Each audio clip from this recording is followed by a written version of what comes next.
आज एका प्रभागातले असे जवळजवळ 1100 नावं ही दुसऱ्या प्रभागात या ठिकाणी आलेली. म्हणजे हा जो काही घोळ आहे हा घोळ मोठ्या प्रमाणात प्रत्येक प्रभागात झालेला आहे.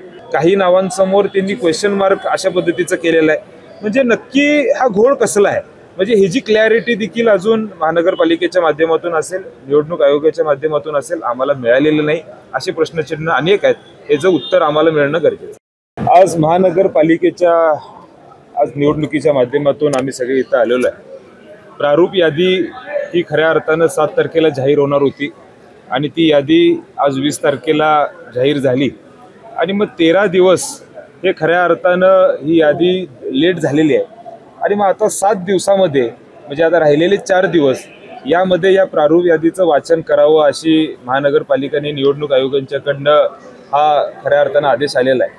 आणि मग ह्या माध्यमातून आम्ही सर्वच कोल्हापूर महानगरपालिकेचे आजी महापौर असतील, आजीबाजी नगरसेवक असतील आणि इच्छुक उमेदवार असतील, या सगळ्यांच्या वतीनं आम्ही इथं आयुक्त मॅडम यांची भेट घेतली आणि मग काही अनेक विषय हे आमच्या निदर्शनात आले. काही गोंधळ देखील आम्हाला या मतदार यादीमध्ये वाटलेला आहे आणि मग ती भूमिका मांडण्यासाठी आम्ही इथं सगळे प्रमुख इथं आलेलो आहे. त्यातले अनेक विषय सांगायचं म्हणलं तर पहिला जो विषय आहे त्यामध्ये आज एका प्रभागातले असे जवळजवळ 1100 नावं ही दुसऱ्या प्रभागात या ठिकाणी आलेली. म्हणजे हा जो काही घोळ आहे हा घोळ मोठ्या प्रमाणात प्रत्येक प्रभागात झालेला आहे. दुबार नावं मोठ्या प्रमाणात आम्हाला या माध्यमातून दिसतात. आज अनेक पत्रकारांनी देखील त्यांच्या पेपरमध्ये ही बातमी दिलेली आहे. त्यामध्ये जवळजवळ 32,250 अशी नावं या ठिकाणी वाढीव आलेली आहेत. पण आमचं म्हणणं आहे की दुबार नावं सोडून ज्याला मतदार यादीमध्ये डबल स्टार केलेलं आहे ते जर सोडलं, अनेक अशी नावं आहेत ज्यांना खऱ्या अर्थानं निवडणूक आयोगाच्या माध्यमातून कुठेही त्या ठिकाणी मार्किंग झालेलं नाही आहे आणि ती देखील नावं ही आमच्याकडे आहेत. या नावाबद्दल काय हा जर प्रश्न विचारला तर आज खऱ्या अर्थानं आयुक्त मॅडमच्याकडे त्याची उत्तर नव्हते. ते म्हटले आम्ही बघून सांगतो. आणि मग अशी अनेक नावं आहेत. मग हे कशासाठी आहे, हा घोळ कशासाठी आहे? तर दुबार नावं 32,250 असतील आणि ही नावं सोडून देखील नावं समोर येत असतील तर हा प्रश्नचिन्ह अनेक उमेदवारांच्या आणि इच्छुक उमेदवारांच्या समोर आज या ठिकाणी. त्यातले असे अनेक विषय आहेत हे खऱ्या अर्थानं आम्ही मांडलेले आहेत. काही कुटुंब ज्यांच्या अनेक कुटुंबामध्ये नावं ही वेगवेगळ्या प्रभागात गेलेले आहेत.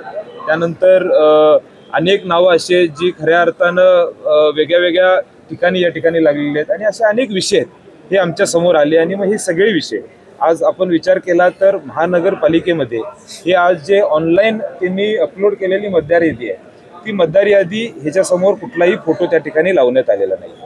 जिल्हा परिषद पंचायत समितीचा विचार केला तर तिथं ह्या मतदार यादीमध्ये ऑनलाईन जे अपलोड केलेले आहे तिथं फोटो आहेत. महानगरपालिकेमध्ये तुम्ही जे अपलोड केलेली फाईल आहे त्यामध्ये का ना फोटो नाही आहेत, हा प्रश्न देखील आमच्या समोर आहे. आणि त्यामुळे अनेक प्रश्न हे विचारण्यासाठी आमचे सगळे प्रमुख आज आयुक्तांच्याकडे आलेले आहेत. त्यात सगळ्यात महत्त्वाचा विषय एवढा आहे की ही जी नावं आहेत ही आज या पद्धतीनं ह्याचं हरकती पूर्ण होणार नाहीत. त्यामुळे ह्याच्यासाठी देखील मुदतवाढ मिळायला पाहिजे, ही एक महत्त्वाची भूमिका आम्ही मांडायला इथं आलो. मयत मतदारांचे देखील त्यामध्ये नाव आहे, ते देखील काढण्यात आले आहे. त्याबरोबर अनेक अशी नावं आहेत जे आम्ही हरकती घेतले होते. आज देखील हरकती आम्ही घेण्यात आलेले आहेत. त्यामध्ये त्याचं नोंद करून आम्ही इथं दिलेले आहेत. मला असं वाटते की मयत मतदार असतील, अनेक ठिकाणी मतदार यादी जर वाचन केली तर त्यामध्ये NA अशा पद्धतीचा उल्लेख आहे. काही नावांसमोर त्यांनी क्वेश्चन मार्क अशा पद्धतीचं केलेलं आहे. म्हणजे नक्की हा घोळ कसला आहे, म्हणजे ही जी क्लॅरिटी देखील अजून महानगरपालिकेच्या माध्यमातून असेल, निवडणूक आयोगाच्या माध्यमातून असेल, आम्हाला मिळालेलं नाही. असे प्रश्नचिन्ह अनेक आहेत, याचं उत्तर आम्हाला मिळणं गरजेचं आहे. 27 तारखेपर्यंत हा घोळ दूर होईल असं वाटतंय का, किंवा काय? नाही, आम्हाला शंका आहे. कारण जर तसा विचार केला तर 27 तारखेपर्यंत म्हणजे आता आज 24 तारीख आहे, म्हणजे राहिली किती दिवस? आणि या 3 दिवसामध्ये 2-2 हजार नावं, म्हणजे प्रत्येक प्रभागात 25 ते 30 हजार नावं आपल्याला आहेत. हे प्रत्येक नावं तपासणं शक्य आहे का? म्हणजे तुम्ही 13 दिवस डिले केलेलंच आहे. म्हणजे 7 तारखेला तुम्ही देणार होता, त्याची मुदत आज तुम्ही 7 तारखेच्या ऐवजी 20 तारखेला तुम्ही डिक्लेअर केलं आणि मग आज शेवटच्या 3-4 दिवसामध्ये करणं अशक्य आहे.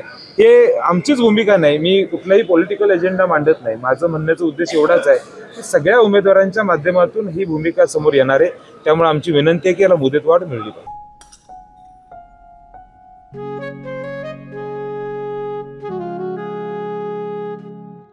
बाबा हं?